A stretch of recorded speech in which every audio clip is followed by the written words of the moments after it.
straight wide receiver type catch this time. Was that DeAndre that threw this one? You know, he had little QB skills too. Yeah. I mean, he got me for a lob early in the season, not too many games ago, and then another one there. So it's my job to go up and get it, you know. And I was taught to get it at its highest peak, so I got it.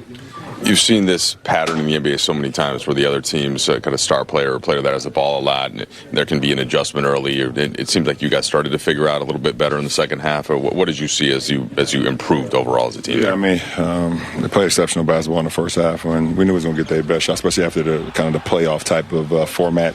You know, team always make the adjustments coming to the next game, better prepared. So I think it's just in the second half we started to crack the code a little bit. Was able to get the lead down in the third. They kind of broke away a little bit again, but we just kept after it and was able to have a great fourth quarter.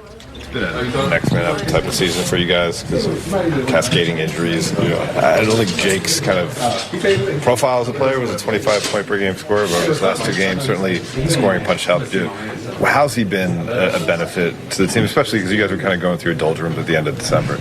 I mean, we need his ability to, score at bunches at times. Obviously, with AR and Rui, Gabe out. Obviously, that's a lot of points, especially from AR and Rui. So, to have that, that step up, from Jake has been.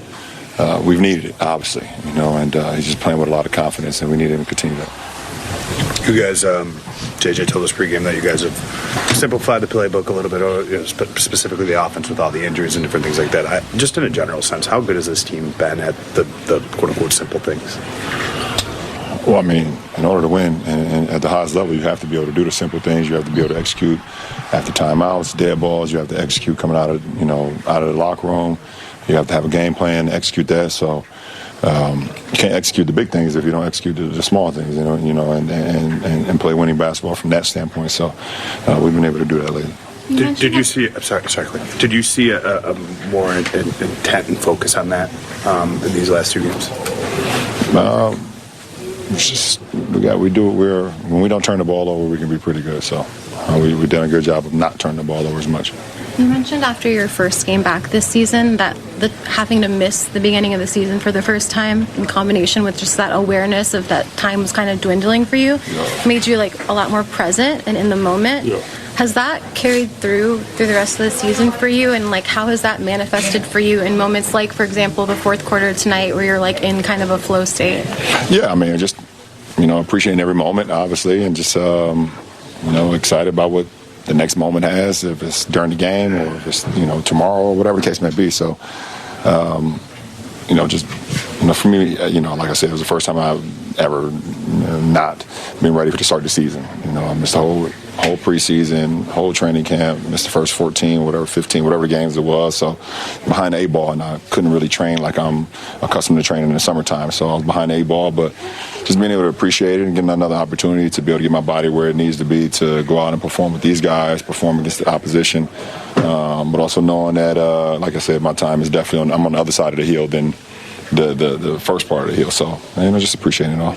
You mentioned a few games ago that you're not on the ball as much as you were at previous points in your career, but despite that, you're still getting to the free throw line at a high level. I think your highest free throw rate since your first year as a Laker. What's helping you do that, even though your usage may look different than how it used to? I don't know, just being a complete basketball player.